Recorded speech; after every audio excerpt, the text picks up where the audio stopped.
Clara's fingers hovered over the sticky keys of the Starling Inn's ancient computer, the flickering lantern-style desk lamp casting a warm, unsteady glow across the cramped lobby, its light barely reaching the corners where shadows clung to peeling wallpaper. She wasn't meant to be here, a 22-year-old anthropology student juggling diner shifts and looming tuition bills, but her friend Mia's desperate, fever-rough voice had called 2 hours earlier, begging her to cover the night shift at this forgotten hotel tucked between a shuttered bookstore and a pawn shop in a quiet city alley. The rain outside hammered the tall, streaked windows, blurring the neon flicker of a distant bar sign, and the air carried a damp chill that seeped through. Clara's thrift store sweater, making her shiver as she squinted at the outdated reservation system. The screen's green glow mocked her inexperience. Each error message, invalid entry. Spiking her pulse with the fear of failure, her first time behind a hotel desk, feeling like a test she hadn't studied for. Her phone buzzed in her pocket, likely another reminder of an overdue bill, but she ignored it, her focus split between the clunky software and the storm's relentless drone. The lobby was silent except for the soft tick of a wall clock and the occasional creak of the building settling, its faded charm a stark contrast to the chaos of her usual life, rushing between classes, wiping down greasy diner counters, scribbling, notes in a library carol until midnight. The brass bell above the door chimed sharply, startling her, and a man stepped in from the downpour, his black coat dripping rivers onto the worn carpet, the scent of rain and wet wool trailing him. Daniel Harper, tall and broad-shouldered, stood with a heaviness that went beyond the storm's weight, his dark hair plastered to his forehead, his hazel eyes dulled by a grief so palpable it seemed to dim the room. Clara forced a smile, her voice catching as she asked if he had a reservation, the words feeling too bright against the quiet sorrow he carried. He paused, his gaze drifting past her to some unseen place, his silence stretching so long she wondered if he'd heard her. Finally, he murmured his name, voice low and gravelly, like speaking was an effort he'd nearly abandoned. Clara typed. Quickly, her fingers clumsy but determined, confirming room 306, a single-night queen bed, late checkout, and slid the keycard across the counter, their fingers brushing briefly, his touch cold but steady, sending a faint jolt through her. He nodded faintly, his eyes barely meeting hers, and turned toward the creaky elevator, his steps slow, deliberate, as if each one required a decision. But then he stopped, his back to her, shoulders hunched, and for a moment he stood motionless, as if the act of moving forward carried a cost too heavy to bear. Clara watched him disappear behind the elevator doors, her chest tightening with an ache she couldn't name, his hollow eyes lingering in her mind like a melody she couldn't shake. The lobby fell still again, the rain's steady drum and the clock's tick filling the silence, its hands creeping past 10:30 p.m. She tried to focus, straightening a stack of guest pamphlets, adjusting a flickering desk lamp, but her thoughts kept circling back to Daniel, to the way his presence felt like a storm within a storm. She glanced at her reflection in the glass door, her tired eyes and messy bun a reminder of her own struggles, nights spent calculating how many diner shifts could cover her rent, moments when she'd stood in her tiny apartment, wondering if her dreams of a degree, a future, were just foolish hopes. Peering through the rain-streaked windows, she spotted him again. Daniel seated on a rusted iron bench in the hotel's small courtyard, soaked to the bone, head bowed, hands clasped tightly, as if holding himself together against the deluge. He wasn't smoking, wasn't checking a phone, just sitting, letting the rain claim him, his silhouette sharp against the wet brick wall under a fleeting flash of lightning. Clara's breath hitched, her heart twisting with a mix of empathy and unease, recognizing something in his stillness. Quiet surrender she'd felt in her own darkest moments, when the weight of bills, exams, and loneliness pressed too hard. She thought of her mother, who'd once told her that kindness was a light you could offer even when your own was dim, and her hand reached for a scrap of hotel stationery, its edges frayed, the Starling Inn logo faded but proud. She hesitated, pen hovering, her pulse loud in her ears, then wrote in careful, deliberate strokes, "You are here, and that's enough for today." Folding the note, she clutched it in her palm, its weight both fragile and immense, unsure if she'd Find the courage to deliver it to a stranger, whose pain she felt but couldn't understand. The clock ticked past 11 p.m., each second stretching, and Clara paced the lobby, her sneakers squeaking faintly on the polished floor, the note a burning secret in her hand. She glanced at the courtyard again, where Daniel remained, unmoving, as if the rain could wash away whatever anchored him to that bench.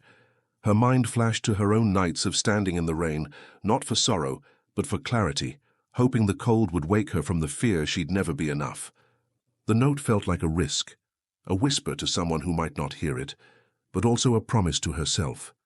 To keep showing up, to keep believing in the small acts that might matter. She sat back at the desk, the lamp's flicker casting her shadow, long and thin, and held the note tightly. Her heart caught between fear of overstepping and a quiet urge to reach out, to offer something to a man who seemed to be drowning on dry land. The rain didn't let up, as Clara's shift at the Starling Inn stretched into the small hours. The lobby's dim glow, and the relentless patter against the windows, wrapping her in a cocoon of solitude. Her sneakers squeaked faintly on the polished floor as she paced behind the desk. Folded note, "You are here and that's enough for today," burning in her palm like a secret she wasn't sure she should keep. She glanced at the courtyard, where Daniel Harper sat unmoving, a dark figure blurred by the downpour, his stillness a haunting echo of the sorrow she'd glimpsed in his eyes. Clara's thoughts drifted to her own life, the weight of her struggles pressing against her ribs, the anthropology degree she chased despite dwindling savings, the diner shifts where she pasted on smiles for impatient customers, the nights she lay awake in her cramped apartment, the leaky faucets drip a metronome to her fears of falling short. She didn't know Daniel, didn't know the shape of his pain, but his quiet despair mirrored moments when she'd felt unseen, when the world spun on without noticing her fight to stay afloat. The clock ticked past 12:30 a.m., its hands heavy, with the weight of the night, and Clara's heart thudded with a restless urge to act, to bridge the gap between her own small battles and the stranger who seemed to carry a war within. She thought of her mother's words again, "Kindness is a light you give even when your own flickers," and the memory steadied her. Slipping out from behind the desk, her breath shallow, she moved toward the elevator, the note clutched tightly, its edges creasing under her grip. The third floor was hushed, the faded carpet muffling her steps, and room 306's door loomed like a boundary she wasn't sure she should cross. Kneeling, her pulse loud in her ears, she slid the note under the door, the faint rustle of paper against wood sharper than the storm's roar.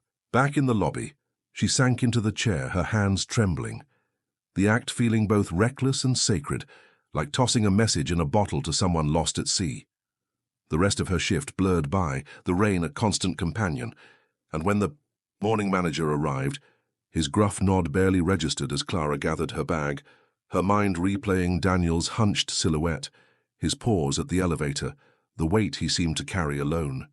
She walked the 10 blocks home, her sneakers soaked through, the city's pre-dawn quiet broken only by the occasional hiss of a passing car. Her apartment, a single room with peeling paint and a flickering bulb, felt smaller than ever as she collapsed onto her narrow bed, the note's words echoing in her mind like a prayer she hadn't meant to speak. She wondered if Daniel had found it, if he'd read it or tossed it aside, if it had pierced the fog of his despair even for a moment. Sleep wouldn't come, her thoughts looping between hope and doubt, the image of his rain-soaked form on the bench refusing to fade. The next morning she returned to the hotel, her heart foolishly clinging to the chance of a sign, a thank you, a glance, anything. But Lila, the day receptionist, only shrugged when asked about room 306, saying Daniel had checked out before sunrise, leaving the keycard on the counter, no words, no trace. Clara's chest hollowed, a strange blend of disappointment and relief washing over her, as if she'd cast a stone into a lake and watched the ripples vanish without a sound. Days turned to weeks, her life a grind of survival. Morning shifts, at the diner, her apron stained with coffee, evenings spent hunched over textbooks in a library corner, her bank account shrinking as tuition deadlines loomed closer. She tried to bury the memory of Daniel, but he surfaced in quiet moments, when she scrubbed tables to the diner's jukebox hum, when she stared out the bus window, her reflection weary but searching. She told herself it was foolish, a fleeting encounter with a stranger, yet the image of his silhouette in the rain haunted her, a reminder of how fragile hope could be. Clara started carrying a small notebook, its pages filling with fragments of encouragement she hadn't dared voice before. "You're still here. Keep going." She wasn't sure if she wrote for herself or for the man she'd never see again, but the act grounded her, a way to hold on to the light she'd offered that night. One evening, alone in her apartment, the radiator clanking like a heartbeat, she traced the words she'd written for Daniel, wondering if they'd reached him, if they'd held him even briefly against the tide of his sorrow. She didn't believe in miracles, but she clung to a quiet faith that her small gesture had mattered, that somewhere, someone might be carrying her words like a tether. The city outside buzzed with distant horns, and Clara curled under her thin blanket, the weight of her own life feeling just a little lighter, as if giving something to Daniel had given something back to her. Clara's inbox pinged on a chilly morning 2 months after that rainy night at the Starling Inn, the notification jarring her as she sipped weak coffee in her cramped apartment. The email, titled Employment Opportunity, Assistant to Executive Director, came from Lumora, a renewable energy company she'd only vaguely heard of in passing news.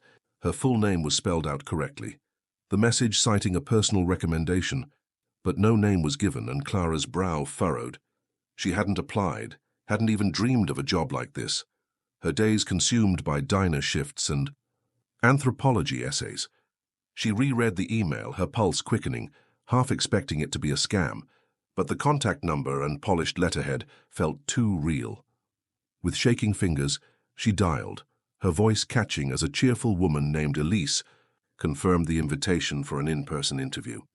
Clara stammered, admitting she hadn't applied, and Elise's pause was brief but kind, saying only that someone had recommended her highly and preferred anonymity.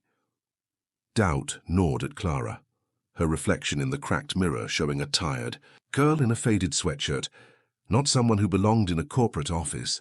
Yet, curiosity and a flicker of hope pushed her to say yes, and 3 days later she stood outside Lumora's gleaming headquarters, a towering glass building that seemed to swallow the sky. In a borrowed navy dress and scuffed flats, her hair pinned back with unsteady hands, she felt like an imposter, every step on the marble lobby floor echoing too loudly. The elevator ride to the executive floor was a blur, her heart thudding as she rehearsed answers she wasn't sure she believed. When the assistant ushered her into a sleek office flooded with light, a man turned from the floor-to-ceiling windows, and Clara's breath stopped. It was Daniel Harper, the man from room 306, but transformed. His shoulders were squared, his suit tailored, his hazel eyes no longer hollow but sharp, alive with purpose.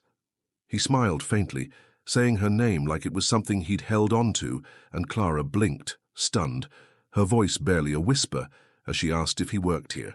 He nodded, stepping closer, his voice steady but warm, revealing he was Lumora's CEO, recently returned after a long absence.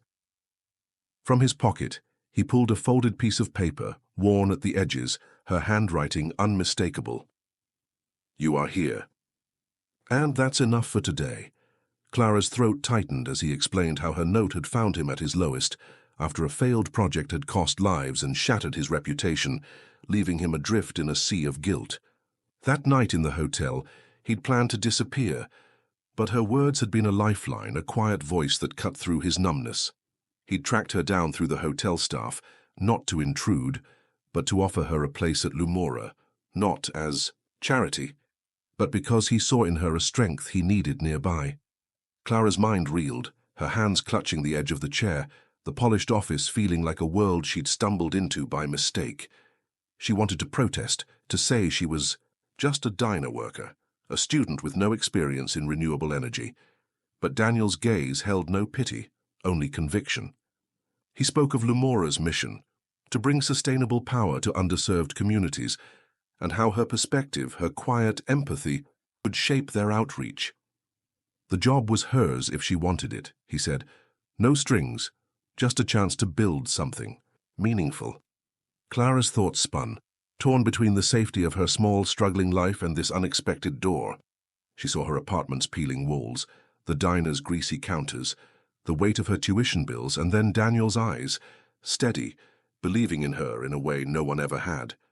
She nodded, her voice barely audible, accepting the role, though. Fear and excitement tangled in her chest like wires.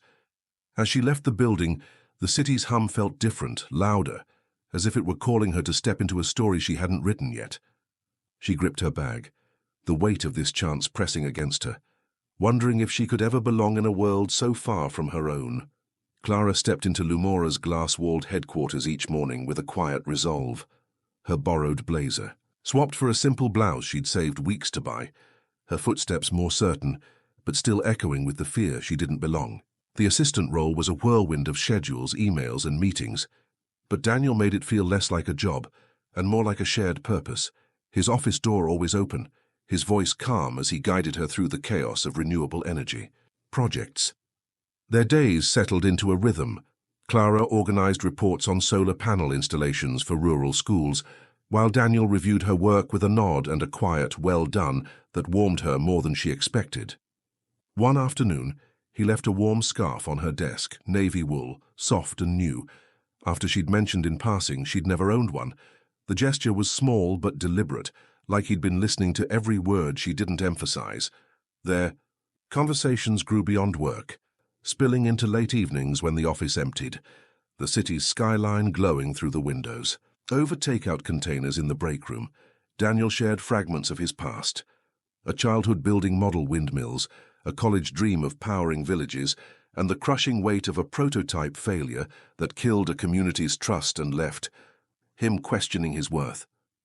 Clara listened, her heart aching, and found herself opening up too, telling him about her abandoned music degree, how she'd once played the violin until the cost of lessons outstripped her paychecks, how she'd cried, alone in the diner's storage room after a customer's harsh words. Daniel's eyes held hers, not with pity but with understanding, as if he saw the girl who'd carried those burdens and still chose to show up. He began calling her Steady One after she caught a budgeting error that saved a project. His tone, light but sincere, and each time he said it, Clara stood a little taller, the words stitching something new into her sense of self. They worked late one night on a proposal for a mobile solar clinic, the office silent except for the hum of a distant printer, and Daniel handed her a steaming mug of chamomile tea, remembering her dislike for caffeine. She smiled, her fingers brushing his as she took it, the warmth spreading beyond her hands. Another evening, they joined Lumora's volunteer team at a local library, sorting donated books for a literacy drive. Daniel's sleeves rolled up as he stacked novels with a boyish grin, teasing Clara when she corrected his chaotic shelving. Method. These moments built a bridge between them, not yet love but something deeper, rooted in shared silences and small acts of care. Daniel pulled the worn note from his wallet one night, her handwriting faded but legible. "You are here and that's enough for today," and admitted he'd read it every morning for weeks after that rainy night, letting her words anchor him, when guilt threatened to pull him under. Clara's throat tightened, her own struggles reflected in his honesty, the nights she'd doubted herself, the fear she'd never be enough, the way she'd clung to her notebook's scribbled affirmations to keep going. They walked to a food cart after one long day, a tiny stall serving spicy tacos, and Clara laughed when Daniel fumbled with the hot sauce, a rare, unguarded chuckle breaking through his usual reserve. She felt it too, a lightness she hadn't known in years, but with it came a shadow of doubt. Could she trust this connection, or was it just gratitude weaving them together? Daniel seemed to sense her hesitation, never pushing, always leaving space for her to choose her place in this world. One morning, he left a small stack of index cards on her desk, each with a renewable energy term and its definition, labeled, "For the steady one who's learning fast." Clara tucked them into her bag, her heart swelling, but the question lingered. Was she here because of her note, or because she truly belonged? Their partnership grew, planning outreach for communities without power, their ideas blending seamlessly, yet Clara couldn't shake the feeling she was walking in someone else's story, her diner days and empty bank account whispering she was only a visitor in this gleaming world. Still, Daniel's quiet faith in her, his hand steadying her chair during a tense meeting, his soft "you've got this" before her first presentation, made her want to believe she could claim this space. As they left the office one evening, the Giro sky bruised with coming rain, Daniel held an umbrella over her, his presence a quiet promise, and Clara wondered if this was what it felt like to be seen, truly seen, for the first time. Clara stood in the mirrored glow of Lumora's executive elevator, her reflection in the glass showing a woman she barely recognized, hair neatly pinned, blouse crisp, a badge with her name clipped to her pocket. Yet the weight of doubt pressed, heavier than ever. The company gala was in full swing, the ballroom alive with clinking glasses and confident laughter, but Clara lingered at the edges, her borrowed navy dress feeling like a costume that didn't quite fit. She'd spent weeks preparing, memorizing names of board members, practicing small talk, hoping to blend into this world of polished suits and effortless charm. But as she reached for a dessert plate, she overheard two colleagues by the buffet, their voices low but sharp, one smirking as he said Daniel must have a soft spot for his assistant, the other chuckling that saving the CEO's life probably earned her a seat at the table. The words sliced through her, each syllable a reminder of the diner girl who didn't belong, her presence here reduced to a debt of gratitude. Clara's face burned, but she didn't turn, didn't confront them. She slipped out to the balcony, the night air sharp against her skin, the city's lights blurring as her eyes stung. She'd fought to prove herself at Lumora, staying late to perfect reports, learning jargon that felt foreign on her tongue. But now those efforts seemed hollow, like she was playing a role in someone else's story. Daniel was across the room, laughing with a guest, his ease a stark contrast to the man she'd met in the rain, and though he hadn't heard the whispers, his absence in that moment left her raw. She pulled a napkin from her clutch, scribbling a note in the dim light. "You gave me a chance, but I need to find my own place." Clara returned to the ballroom just long enough to slide it onto his plate, then left without a word, her flats silent on the marble floor. She walked through the city for hours, past neon-lit bodegas and shuttered laundromats, the familiar grit of her old neighborhoods grounding her. Her apartment welcomed her back, its single room sparse, but hers, the leaky faucet a steady rhythm, as she sat at her wobbly kitchen table. By morning she'd typed a letter, not a resignation but a request for an indefinite leave of absence, each word deliberate, thanking Daniel for believing in her, but insisting she needed to walk her own path. She left it on his desk before dawn, her badge coiled neatly beside it, and slipped out of Lumora's glass doors, the weight of her decision both terrifying and freeing.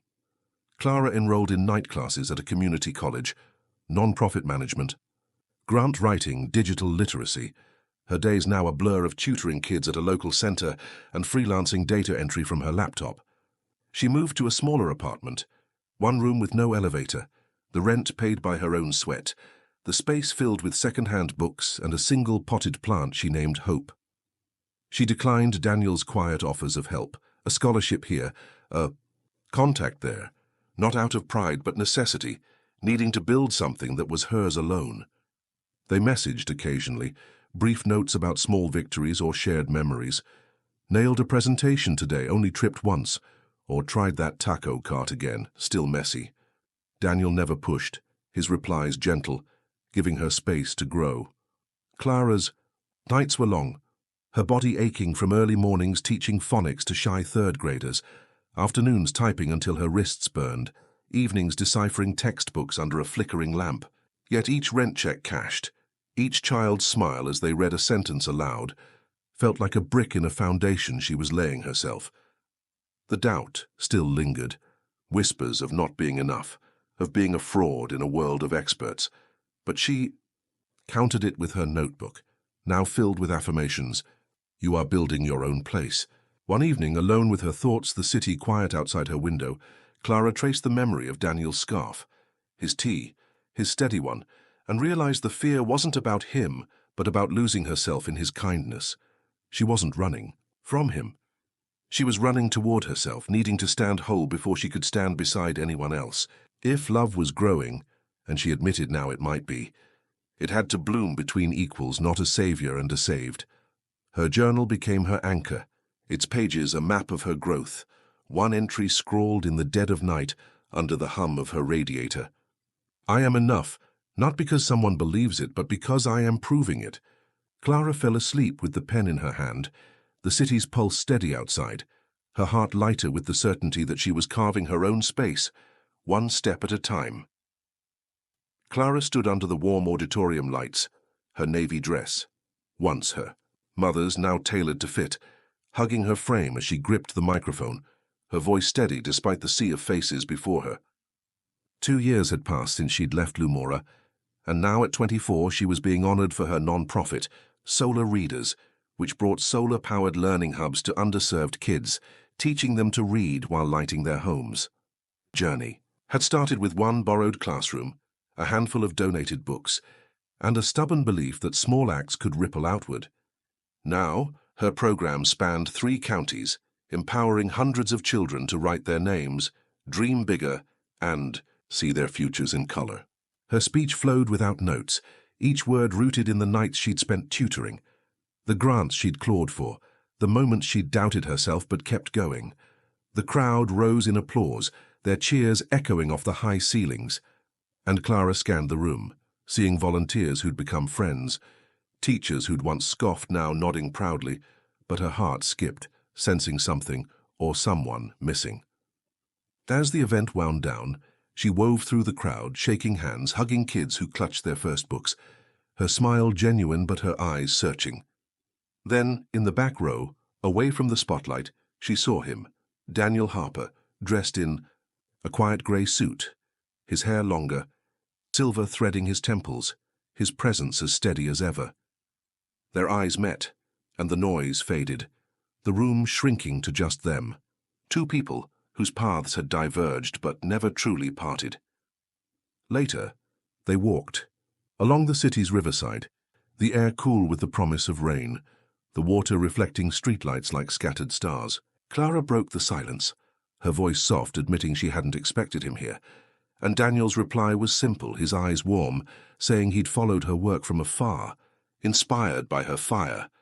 He hadn't sent flowers, hadn't claimed a front row seat, just showed up, letting her moment be hers. They paused by a weathered bench, the same river where Clara had once walked alone, lost in questions, and she asked, half teasing, if he still carried it. Daniel reached into his wallet, pulling out the worn, water-stained note. "You are here, and that's enough for today." Its edges frayed, but her handwriting clear, and Clara's breath caught, her chest tight with the weight of what those words had meant. He said he'd kept it close, a reminder of the stranger who'd seen him when he couldn't see himself, and Clara felt the years collapse, their shared history alive in the space between them. They sat, the bench creaking under their weight, and talked, not of grand plans but of small truths. Her pride in a kid who'd read his first chapter book, his work mentoring young engineers in ethical design, the way they'd both learned to carry their scars without shame. Daniel's hand brushed hers, not a claim but a question, and when he leaned to kiss her forehead, it wasn't a vow, but a recognition, a moment that said they'd found each other again, not by chance, but by choice. Clara felt whole, not as the girl who'd saved him or the assistant who'd learned fast, but as a woman who'd built her own life, brick by brick, from night classes to rented rooms to a non-profit that changed lives. Daniel, too, was different. His leadership at Lumora now quieter, focused on community over profit. His guilt from the past a guide rather than a chain. They didn't speak of marriage or moving in. They didn't need to. Their connection was something sturdier, woven through late-night texts, taught a kid to spell hope today, feels like a win, or found a new solar panel design, thought of you, and shared silences that held no pressure. Clara's journal, now thick with entries, captured this night in a single line. "We met again, not at the start, but at the center of who we've become." Weeks later, they continued their separate paths, Clara expanding Solar Readers to rural towns, Daniel advising on sustainable tech, but their lives intersected in small, deliberate ways, a coffee shared on a park bench, a book swapped with notes in the margins. The city hummed around them, its pulse a reminder that healing wasn't a destination but a journey, one they now walked side by side, equals who'd chosen each other. Clara looked at the stars one evening, Daniel's shoulder warm beside her, and knew this wasn't an ending but a beginning, a story written in courage, kindness, and the quiet power of showing up.